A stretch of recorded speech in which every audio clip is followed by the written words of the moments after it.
Welcome to Vintage Genetics, where it is all about classic bodybuilding. And today is the back and biceps workout. And as you can see, I'm starting out with an all-time classic exercise, actually an exercise that I haven't done in quite a while. I remember back in the past that this was a very easy task to accomplish, pulling your own body weight, but as I got heavier, I have to say that it became a lot more difficult. So anyway, pull-ups are a great exercise, if not one of the best exercises for overall back development, but especially if you look closely at my back, it's good for the stretch. And I'm not going all the way up because I simply feel my arms being messed up if I try to force myself all the way up, so I really emphasize the stretch with these pull-ups. And if you are a lighter body weight, you can always add some body weight to yourself so that you can do at least 10 reps. If you can go more than 10 reps, you should add some weight. And the next exercise is the seated row. As some of you guys know, I want to work on my back thickness. The width is pretty good, but if you want to improve the back thickness, it is all about the rowing exercises. But when I do a rowing exercise, I also like to stretch the back. This makes it a 2-in-1 exercise. The rowing movement ensures back thickness. If you look closely at the contraction right here, you want to contract your back because that'll actually enhance the thickness effect of any sort of row. But with this full stretch, you not only extend the range of motion, but also the time under tension, and you also include the lats a lot more. So both for back width and thickness, this exercise is very suitable for. And then you see me wearing a belt right here because if you stretch like me all the way down, you will feel some strain in your lower back if you're not careful. So especially when you're doing this exercise for the first time, make sure to wear a belt or not stretch as far as I am. This is another exercise though, the wide grip seated row. And notice that I'm not stretching far as much as the regular seated row because here I really want to work on the thickness and the thickness alone. But never underestimate what your back can tolerate. So don't sit straight up and don't skip the stretch when you think you gotta work on the back thickness alone.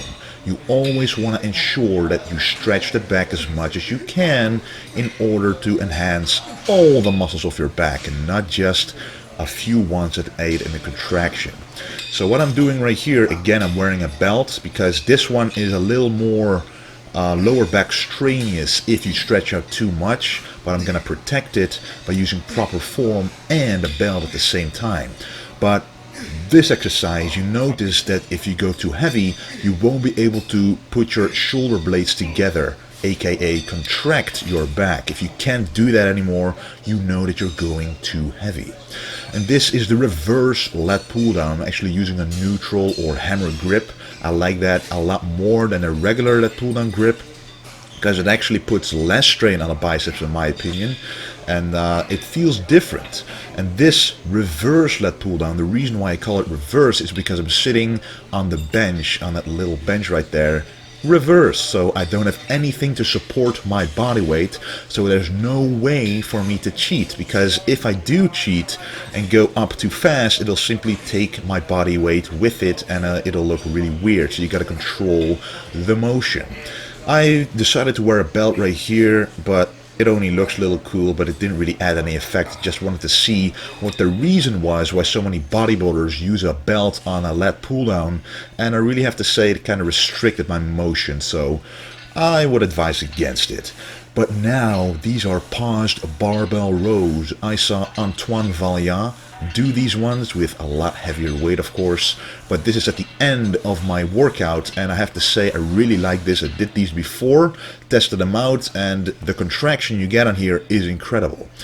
You don't get as much as a stretch on this one, but as you saw in all the previous exercises, the stretch has been applied to every one of them.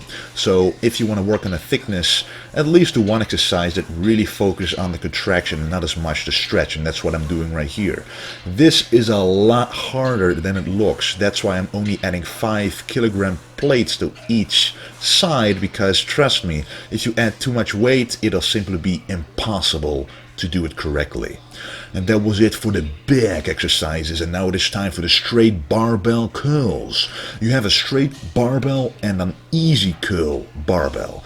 The difference is that the straight barbell is straight and it keeps your wrists straight as well, and when that happens you contract the biceps harder. So I would always advise, if you're doing a regular barbell curl, so no close grip barbell curl, that you actually take the straight bar, just like Arnold Schwarzenegger.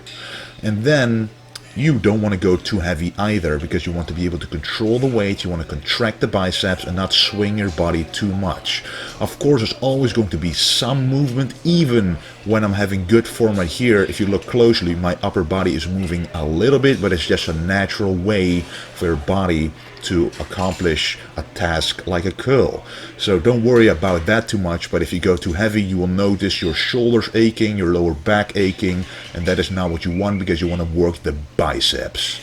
And then it's time for some cable concentration curls. I really like these ones. This basically is an entirely different exercise compared to the concentration curls with a dumbbell. Why? Well, if you experience both of them, you will know what I mean. The contraction, the tension, the stretch, they're all different on this version of the concentration curl. You literally feel tension throughout the entire motion. And I actually got this exercise from Rich Piana, so I was thinking about him. I watched some of those videos of him, and I saw this one, so I really wanted to try it out again, and it's simply an awesome exercise to do to get a bicep peak. There are two types of contractions you can do with the biceps. You can do a regular contraction, or you can do a deep point contraction that really enhances the peak of the biceps. And the only way to really achieve a contraction like this is on an isolation exercise with one arm, such as the concentration curl. Some of you might know what I'm talking about, some of you might not. It really depends on your mind-muscle connection, the connection you got with the contraction of your muscles, but you can really contract your biceps so hard that it actually hurts, and that is what you want to achieve during this exercise. And I don't only want to work on the peak, but I also want to work on the bicep thickness. So that's why I'm doing some rope hammer curls right here to ensure the brachialis of the biceps is increasing in size. That'll actually enhance the front view thickness of the biceps.